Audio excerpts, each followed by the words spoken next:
Ha sido llamado el apóstol a los escépticos. Escribió más de 60 libros en una gran variedad de géneros. Interactuó con los grandes pensadores de su época como George MacDonald, Tolkien y Chesterton. Christianity Today eligió a uno de sus libros como el mejor libro del siglo XX. Creó una de las sagas literarias más impresionantes de la historia, llamada Las Crónicas de Narnia. Bienvenidos a este resumen de la vida de C.S. Lewis.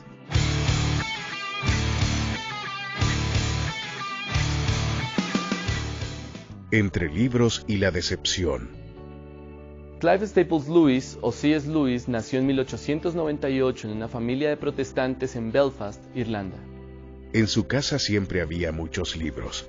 En los días de lluvia tomaba volúmenes de las estanterías y entraba en mundos creados por autores como Sir Arthur Conan Doyle y Nesbit, Mark Twain y Henry Wadsworth Longfellow. Después de que su único hermano, Warren, fuera enviado a un internado en 1905, Jack, como le decían sus más allegados, se volvió un tanto solitario. Pasó más tiempo entre libros y en mundos imaginarios de animales con ropa y caballeros con armadura que en el mundo real. La muerte de su madre de cáncer en 1908 lo hizo aún más retraído. No solo perdió a una madre, sino que su padre nunca se recuperó completamente y la vida hogareña nunca volvió a ser cálida como antes. La muerte de la señora Lewis convenció al joven Jack de que el Dios que encontró en la Biblia que le regaló su madre era, si no cruel, al menos una vaga abstracción. Entre 1911 y 1912, Lewis rechazó el cristianismo y se convirtió en ateo declarado. Toda una vida en Oxford. Lewis ingresó a Oxford en 1917 como estudiante. A pesar de una interrupción para luchar en la Primera Guerra Mundial, siempre mantuvo su hogar y amigos en Oxford. En 1919, Lewis publicó su primer libro titulado Spirit in Bondage, que escribió bajo el seudónimo de Clive Hamilton.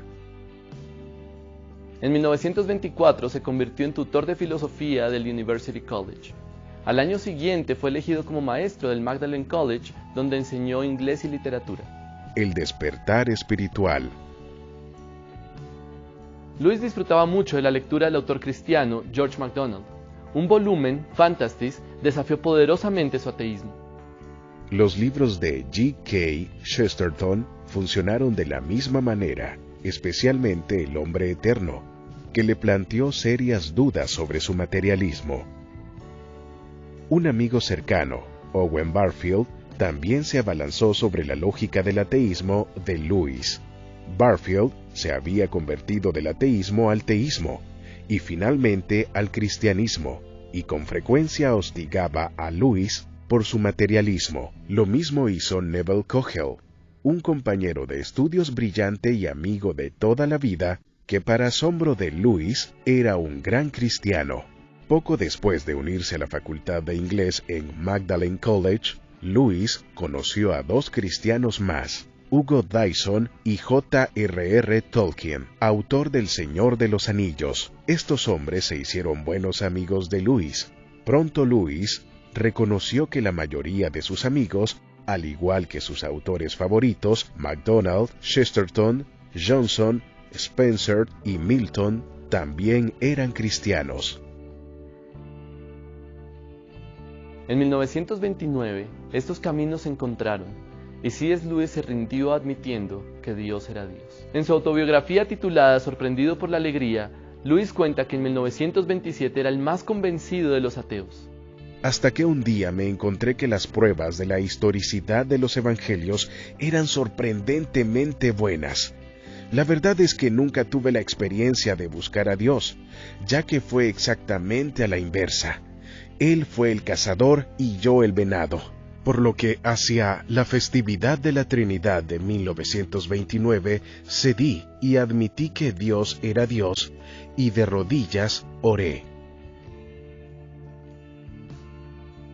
Sorprende que estas emocionantes palabras correspondan a su conversión al teísmo, no al cristianismo. Lewis creía que no era cristiano todavía, pero 2 años después se encontró con la persona de Cristo de una forma muy real.